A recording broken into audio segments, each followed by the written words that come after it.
జగన్ జై నమస్తే జై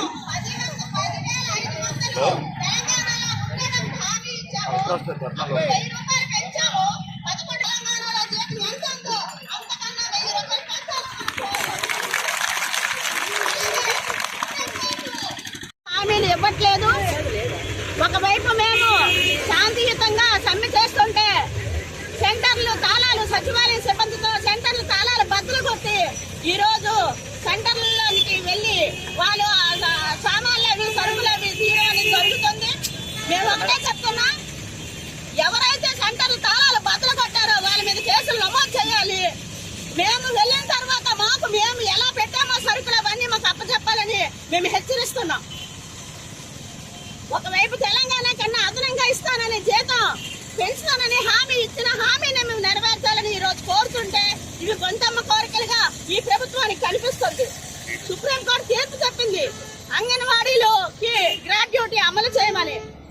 గుజరాత్ కర్ణాటక రాష్ట్రాలు అమలు చేస్తున్నప్పుడు కూడా గ్రాడ్యుయేటీ అనే పదాన్ని కూడా ఈ రోజు ప్రభుత్వం మాట్లాడడం లేదు.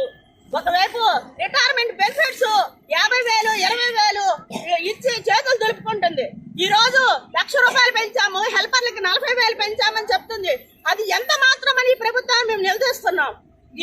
మేము రిటైర్మెంట్ బెనిఫిట్స్ వర్కర్ కి 5 లక్షలు, హెల్పర్ కి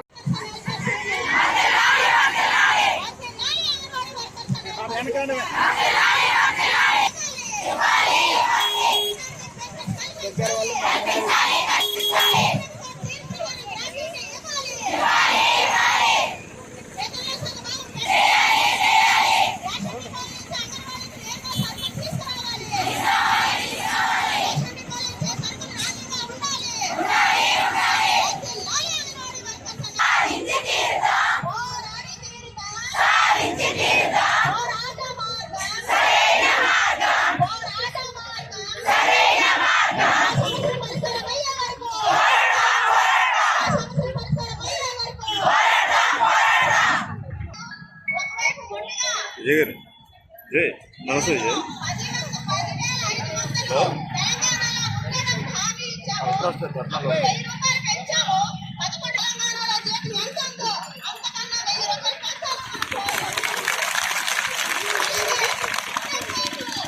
హామీలు ఇవ్వట్లేదు. ఒకవైపు మేము శాంతియుతంగా సమ్మె చేస్తుంటే సెంటర్లు తాళాలు సచివాలయ సిబ్బందితో సెంటర్లు తాళాలు బద్దలు కొట్టి ఈరోజు సెంటర్లలోనికి వెళ్ళి వాళ్ళు సామాన్లు అవి సరుకులు అవి తీయడం జరుగుతుంది. మేము ఒకటే చెప్తున్నా, ఎవరైతే సెంటర్లు తాళాలు బద్దలు కొట్టారో వాళ్ళ మీద కేసులు నమోదు చేయాలి. మేము వెళ్ళిన తర్వాత మేము ఎలా పెట్టామో సరుకులు అవన్నీ మాకు అప్పచెప్పాలని మేము హెచ్చరిస్తున్నాం. ఒకవైపు తెలంగాణ కన్నా అదనంగా ఇస్తానని జీతం పెంచుతానని హామీ ఇచ్చిన హామీని మేము నెరవేర్చాలని ఈ రోజు కోరుతుంటే ఇవి గొంతమ్మ కోరికలుగా ఈ ప్రభుత్వానికి కనిపిస్తుంది. సుప్రీంకోర్టు తీర్పు చెప్పింది అంగన్వాడీలోకి గ్రాడ్యుయేటీ అమలు చేయమని.